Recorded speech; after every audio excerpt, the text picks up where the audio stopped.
Hey everybody, it's the Kutch here. Today I want to discuss Elden Ring and in particular the criticisms that I have of the game.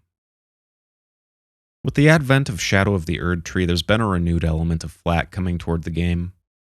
Some of it is certainly not deserved, but I think there are elements that certainly are. And one of those things that I want to address is the pushback to that criticism, which ultimately amounts to Miyazaki can do no wrong, and its user error on the part of the player. So I want to start by providing an outline of my criticisms as well as get into each of those more as we go along here. First is the baseline combat from the perspective of a melee character doing a blind playthrough in the base game initially, and then again in the DLC. Next will be the hypersaturation of bosses in the game, both in terms of sheer boss number and in particular, the repeated use of certain boss enemy types, the progression system that the base game has versus that of the Shadow of the Erd Tree expansion, and finally, I want to address the overall lore of the game and how that was construed between the base game and the DLC.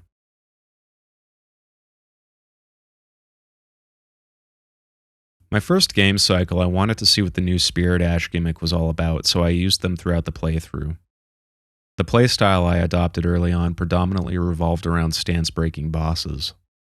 This was almost entirely without exception up until I got to Commander Niall, at which point I infused my longsword with bleed and did the same for Melania. I'm willing to acknowledge the specific combat loop that yielded to me may have made some of my fights considerably easier than that of other people, and I'm not trying to diminish that as we go through this. Something that really stood out to me across the game was how many bosses are simply just too fucking big. There are a lot of bosses that are too big to fit on the screen. There are a lot of bosses who feel far too big for the arenas they're in. And even if those two issues weren't present, something that I did certainly find with boss size in general was that they were big enough to completely confuse the camera if you're locked on with it. So there were various points throughout the game where I just completely had to stop using the lock-on system. And while that did address the fact that the camera was getting confused in a lot of instances, that didn't make my ability to read the boss's telegraphs any easier in a lot of cases. And it really took me out of both immersion and the combat flow state, having to constantly fight with the camera to see what I needed to see and to do what I needed to do. If I had the privilege of talking to Miyazaki myself at any point, if there was a single message I would really want to drill home with him, it would be that the camera is the player's worst enemy. And that really feels bad. It really feels bad not being able to legibly read what the boss is doing in a timely fashion. When I finished my first game cycle, one of the things I really wanted to do other than round off my collections was to change my build and play around a bit. So I ended up going to YouTube, found some things that I thought looked somewhat intriguing, and then I did a New Game Plus cycle. For this run, I went with a bleed build and I didn't rely on any spirit summons. Based off the experience that I had with this combat style, and bearing in mind that a lot of bosses are naturally weak to bleed, something that stood out to me was that there was an immense gap from the start of the cycle to the end of the cycle, where there was almost no difficulty whatsoever. From the start of the cycle up until the last half dozen or so bosses, I was literally removing armor pieces trying to simulate as approximately as possible any sort of difficulty. This is partially a criticism of the New Game Plus scaling, but it points to a deeper problem with the game. There are so many bosses in this game that are not challenging or engaging. They feel like they're filler, they aren't particularly intriguing to fight, and if they don't have any compelling gear or quest lines that are attached to them, there's no reason to fight them. So I found myself just skipping over giant swaths of bosses this playthrough. Now, I think it's fair to point out that as a New Game Plus cycle, obviously, and especially during early stages, you're going to be stronger than a lot of the enemies that you face. This is something that has been present in FromSoft games previous, but I can't overemphasize just how noticeable it is, how many of those bosses are entirely irrelevant. Or at the very least, how many bosses are irrelevant if you're not going for a particular item that they drop or a specific questline they're associated with. That having been said, something that I want to touch on is the over-reliance on reusing bosses. This is going to be your 4 Gargoyles, 4 Falling Star Beasts, 4 Worms, 5 Tibia Mariners, 5 Misbegotten, 6 Sentinels, 6 Godskins, 7 Demi-Humans, 7 Crucible Knights, 7 Tree Spirits, 8 Furnace Giants, 8 Crystallines, 9 Deathrite Birds, 9 Tree Avatars, and 11 Dragons minus Fortisax, Plasudasax, and Bale. Even major bosses are subject to this. You got 2 Estelles, 2 Ancestor Spirits, 2 Godfreys, 2 Godricks, 2 Malekiths, 2 Mogs, 2 Morgoths, and 2 Radons. There is so much double, triple, and beyond dipping into reusing the same bosses that so much of it feels absolutely inconsequential. Especially when we're talking about something like the Tree Sentinels or the Dragons, where there's so little variance from one to the next that you might as well just be fighting the same one over and over again. Not only does it make the gameplay of fighting bosses boring, but it actually detracts from anything that might have made them unique as well, because at the end of the day, I feel like I'm looking at a different paint job rather than a different character. Having identified that there's such a large chunk of bosses that aren't compelling or difficult to fight, I want to juxtapose those with some of the latter bosses. Melania, Godfrey, Radagon and the Elden Beast, and then again almost every boss within the DLC. I guess if I had to whittle it down to the SparkNotes version, what I'm trying to address here is the expectation that's set for the player in the bulk of the base game conflicts with the expectation on the player in latter portions of the game. That conflict feels bad, and it's not enjoyable. Now, I want to emphasize this doesn't mean that you can't adapt to the game's demands, and in fact, if you want to continue and complete the game, you're going to have to adapt. But I do think it demonstrates a conflict in boss design from early to end stages of the game. The natural incline of difficulty doesn't exist, and it's essentially a vertical wall at a certain point. Even in my first game cycle, I couldn't help but notice that the difficulty curve from the start to the, what would we say, like the latter midsection of the game is fairly shallow, and then it just sort of skyrockets at the end. And the New Game Plus cycle really emphasized this for me. What I felt fighting the latter bosses of the base game and most of the bosses of the DLC was that the boss mechanics themselves were designed with the rhythm philosophy of Sekiro and the aggression philosophy of Bloodborne. This is to say, you have very little downtime between boss combo chains, and your windows of opportunity are very narrow. And when you miss any of those windows of opportunity, you're essentially punished for long periods of time waiting for another window to pop up. This invoked within me a sense that I needed to sort of fall back on the rhythmic combat elements that I'd perfected in Sekiro, and combine those with the aggression of the combat of Bloodborne, but without the payoff of either of those systems. In the case of Sekiro, the rhythm falls between attacking and parrying your opponent, so even if you're not directly damaging them, you are breaking down their posture bar. And in the case of Bloodborne, even if you're being attacked, the rally system incentivizes you to be aggressive and attack back rather than dodge, with the added benefit of returning some health without having to utilize a health pot. Both of these combat systems have a built-in mechanism that allows you to proactively engage an opponent even when you're on the back foot, but Elden Ring does not. Elden Ring expects you to behave with a combination of everything that you've learned in other FromSoft games, while still relying on an underlying system which is inherently Souls-oriented. What that means is, despite being able to roughly build your character to approximate either one of these gameplay styles, they don't particularly excel at any point in the game. Another major weakness I find with the boss encounter design is they're not designed to be predictable. Yes, they do have moves with telegraphs that you can read. Yes, you can learn what those individual telegraphs are and how to respond in kind. However, redundant initial moves often lead to alternative combo follow-ups. Compounding this issue are the boss skeletons, which in many cases are so gangly that when and where a certain attack is going to come from, or where it's going to land, is very hard to read. I don't mean this simply insofar as there's a delay from when the attack is telegraphed to when it actually drops, but I mean predicting what's coming next and where it's actually going to go. The volume of combo orientations is so massive, and they can be chained so quickly, that even under the best of circumstances, a lot of times I felt like I was relying on RNG as to whether or not the boss would react a certain way to any given thing that I did. Whether or not that sense is correct is irrelevant.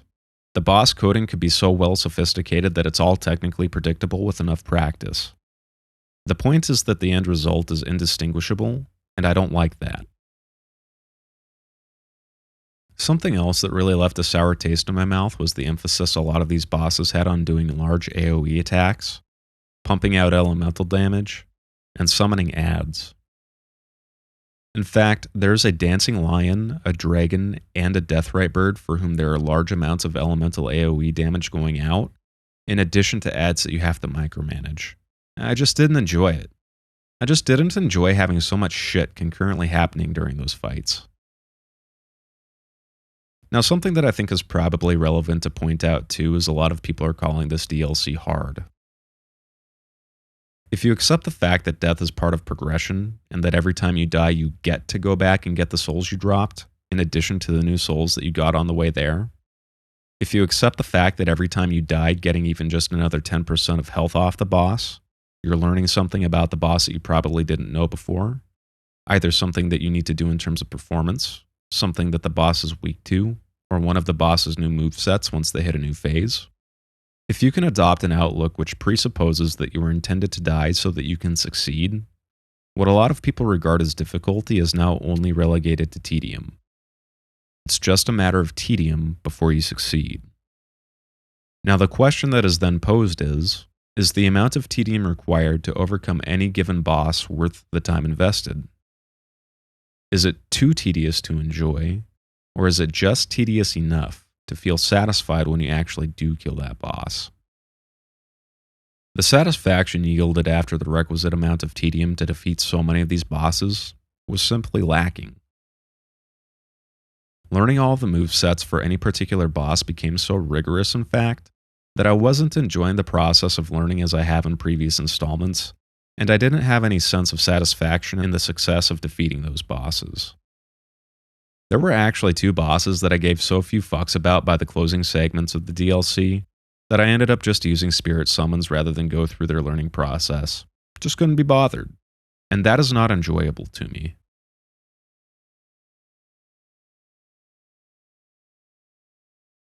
Focusing in on the Shadow of the Erd Tree specifically, something that really twisted my nips was changing the progression system.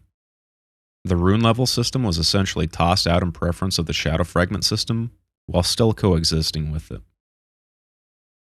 The inherent flaw of this system is that there is no tracking capability for these fragments, and unless you're manually keeping track of what you found and where you found it, you'll have virtually no idea where to look for the remaining fragments you haven't found yet. What this means is that you very well may find yourself in front of a boss who you're unprepared to fight, and your only solution is to completely divert your attention and wander the map at random in the hope that you find enough fragments to increase your level.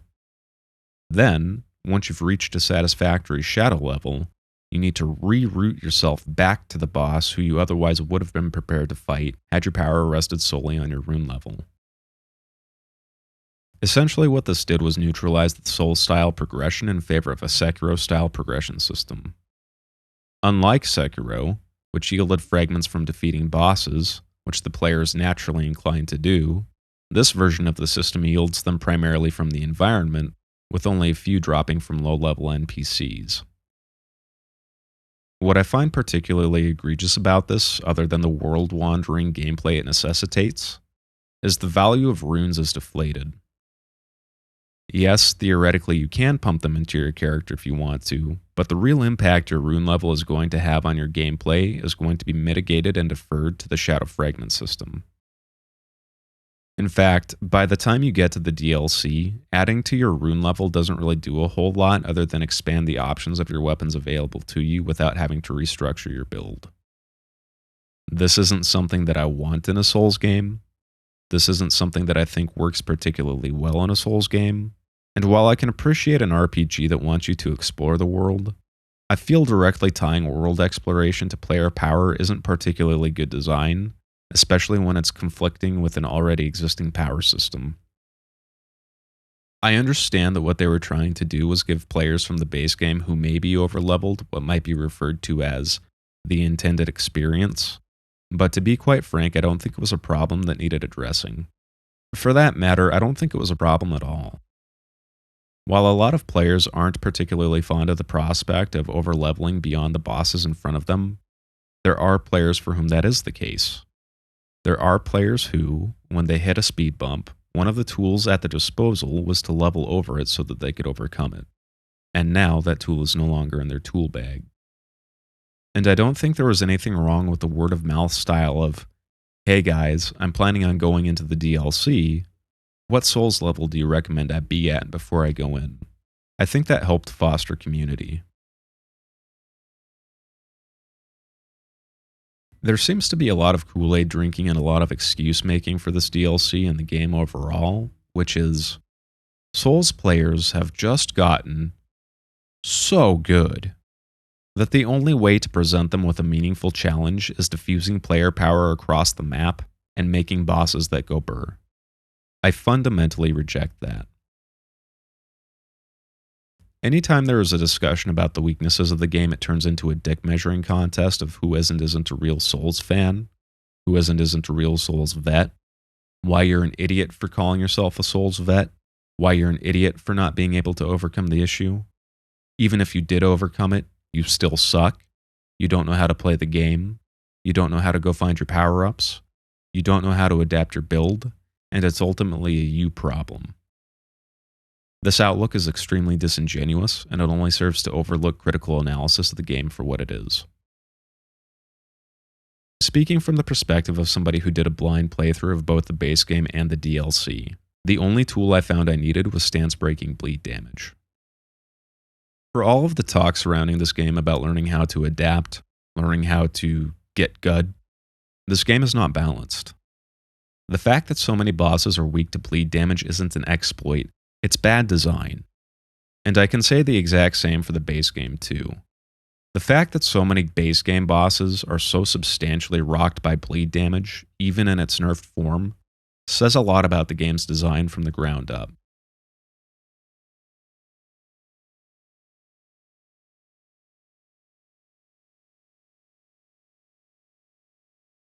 Now that I've discussed certain elements of the game's overall design as well as some of the boss issues that I have, I want to discuss lore. Unlike previous FromSoft installments, Miyazaki collaborated with George R.R. Martin for the overarching narrative design roots. I worked up a fairly detailed background for them, and then they took it from there. So it's been several years since I've last seen them. While this is cool in theory and in concept, the issue I have with this is that you can sort of feel the conflict between the Miyazaki-isms and the Martin-isms throughout the story. At least in my opinion, I didn't feel that Martin's political genealogy or pantheon really fit the more gritty, Souls-oriented narrative that Miyazaki was trying to portray.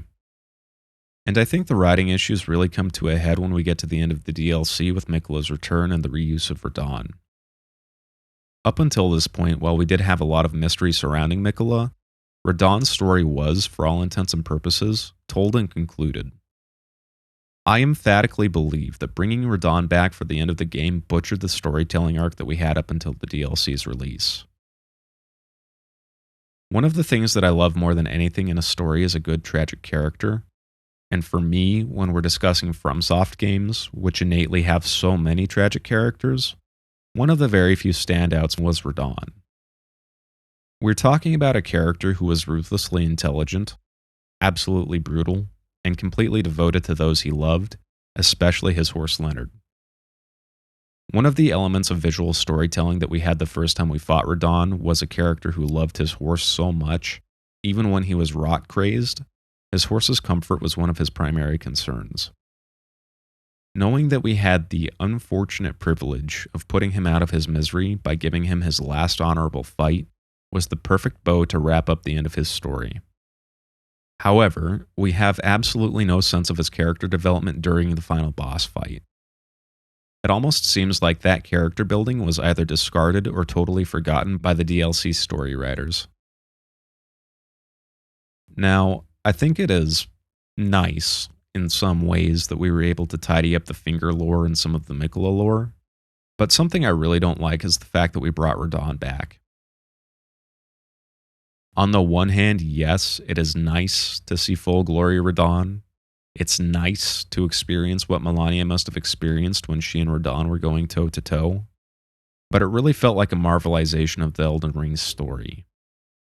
To have the Infinity Gauntlet snap, even though it's been explained as to how and why it happened, I'm bothered by the fact that not only was Radahn brought back, but that it was all part of Miquella's plan all along. This is very weak writing. And now we're just supposed to take Miyazaki's word that in fact this is the last time we're going to see Radahn and or Miquella.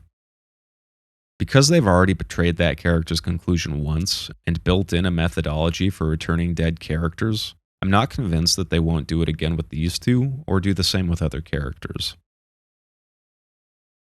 Something else I found jarring about the final boss fight is that presumably most players who've gotten to the DLC have already beaten the base game. At least in my case, and again I'm sure in the case of many others, we've already defeated Melania, Godfrey, Radagon and the Elden Beast, and Metyr, but it doesn't acknowledge any of these events. There's virtually no dialogue about the fall of Melania or her role in Miquella's plan. There's no acknowledgement of the fall of Marika or the need to replace the broken Metyr. And there's no regard for your character as an Elden Lord. It's as though we're supposed to take what's right in front of us at face value, but what we have in front of us behaves as though it's isolated, even though fundamentally it is not. Something I was really hoping for out of this DLC was some sort of redemption for the final boss of the base game. I didn't really like the Elden Beast's design. I didn't really like the Elden Beast's mechanics. If they were going to reuse a boss in any way, what I would have liked to have seen was some sort of Elden Beast Redux, with a more compelling visual design, with more compelling combat, and to otherwise make up for what I felt was an extremely weak ending to the base game for Elden Ring. It very well may be that I missed something while I was playing through the DLC, but by the time I concluded it, I just had so many questions about what godhood is, what bestows it, and where it comes from. Given that I've already killed Radagon, Marika, the Elden Beast, and Metyr, and considering the fact that the Greater Will itself is exposed to have been gone long before the Elden Ring shattered, where did Miquella get his divinity? Is there simply divine power stored in those two towers like a giant godhood battery that can be accessed by anyone who gets there with a consort? Or does it in fact have to come from an external source as we've been led to believe up to this point from an outer god? For that matter, if the Greater Will has been gone for so long, why haven't the other outer gods made stronger attempts to fill the power void post-haste? Yes, we do get implications into the ambitions of these outer gods, but it seems they've squandered a golden opportunity for usurpation for quite some time. Speaking of the outer gods, I was really hoping that we would get more explicit interaction with them. If not seeing at least one of those other outer gods, a little slice of the DLC that would give us some insight into their motivations, their relationship with each other and especially the Greater Will, why they're even interested in the lands between, things like that. Now we need to talk about PvP. You know, I actually debated whether or not I was even going to do a section on this because I think it goes without saying it's actual dog shit. Apparently that's not the case. Apparently the Kool-Aid is so sweet for some people that they just cannot see reason on this, so let me say it plainly. This PvP sucks.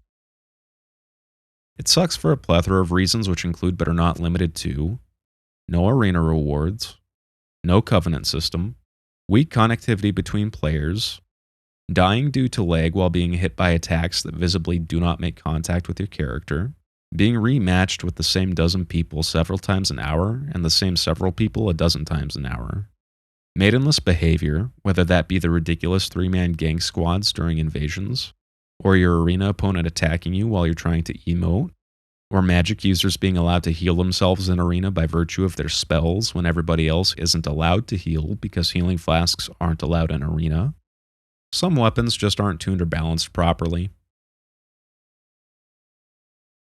Or the inevitable Benny Hill fucking chase scene as your opponent runs away because rather than ever put themselves in harm's way, they refuse to do anything until you give them free damage before they're willing to engage at all.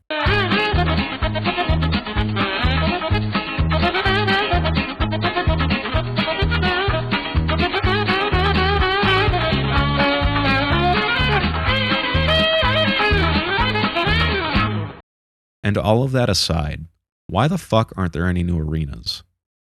We have 3 identical arenas for the entire game. Shadow of the Erd Tree could have at least added a single thematic arena. You know, I really don't understand the design philosophy that went behind Invasions this time around. Tied to the fact that there aren't any covenants, there's no real distinguishable rewards for doing invasions. In fact, what you do earn through invasions, you can earn through other avenues in the game as well. It's designed from the ground up to be a challenge to the invader with no real payoff, and I don't understand why. Maybe I'm looking at previous installments with rose tinted glasses, but I don't remember the community being this fucking toxic or the overall PvP experience being this lackluster and frustrating. So I guess to recap the things I think were really weak about this game and its DLC. I cannot tell you how fundamentally bothersome it is that I have to fight a boss who's either too big for the room it's in, or too big for the screen to effectively read its telegraphs. There are a couple handful of bosses that are like this. I think it's bad design. I think it's bad design that you essentially have one chunk of bosses that were designed with a certain difficulty level in the early and mid stages of the game, and then at the very end stages of the base game, the difficulty curve is essentially a vertical line. I think it's bad design that the DLC doubled down on that particular element both intentionally with boss movesets, and by what looks from all appearances to be accident solely by virtue of the Shadow Fragment system. I think the excuse that FromSoft made that players in the past could just overlevel stuff wasn't a problem in the first place. I think it's really bad design that when a player has an obstacle in their way in the DLC, the only solution relegated to them is either world exploration or completely diverting their route to fight something that had nothing to do with what was in front of them in the first place, such that you were forced to engage with other elements of the DLC whether you want to or not. And again, when you take away freedom of the player to address how they overcome difficulty, that's bad design. Previous DLCs are in essence the conclusion to our story, and Shadow of the Erd Tree just feels like a side quest. And while I can fully acknowledge the fact that the DLC in many ways did need to focus inward, it also needed to focus outward, and I don't feel it did anywhere near satisfactory. I think the storytelling really suffers in a lot of areas, particularly when it comes to story discrepancies between the base game and the DLC. The DLC chronologically fits prior to you beating the game, when the reality of the matter is that most people have beaten the game by the time they get to the DLC. I just felt like Shadow of the Erd Tree was a giant wasted opportunity to explore various narrative threads and elements of the base game story, but what we got was a hyperfixation on Mikola, which yielded a very narrow focus related to the politics of Mikola's coup. Now, I do want to give the game some props, as it's not undeserving by almost every metric of modern gaming. Elden Ring truly does blow anything from EA, Ubisoft, and Activision out of the water. But when compared to the broader FromSoft catalog, I really do feel it falls short. In fact, the only game that is lower on my list of FromSoft games is Dark Souls 2. An overarching sense that I got while playing both the base game and the DLC is that there were too many cooks in the kitchen. The game tries to implement too many systems from what came before without allowing any one system to excel. And there were certain times throughout the game where I would fight a boss that I felt was made by one person, and then fight a boss that felt like it was made by another. And in fact, there are certain story elements that suffer likewise. So while I am glad in many ways that Elden Ring brought the From Software name to more gamers and to more households, anybody who says this is the peak FromSoft experience, or that Elden Ring is one of the greatest games of all time, is just willing to guzzle down the trough of shit that FromSoft has presented this time around, convinced that it's ambrosia.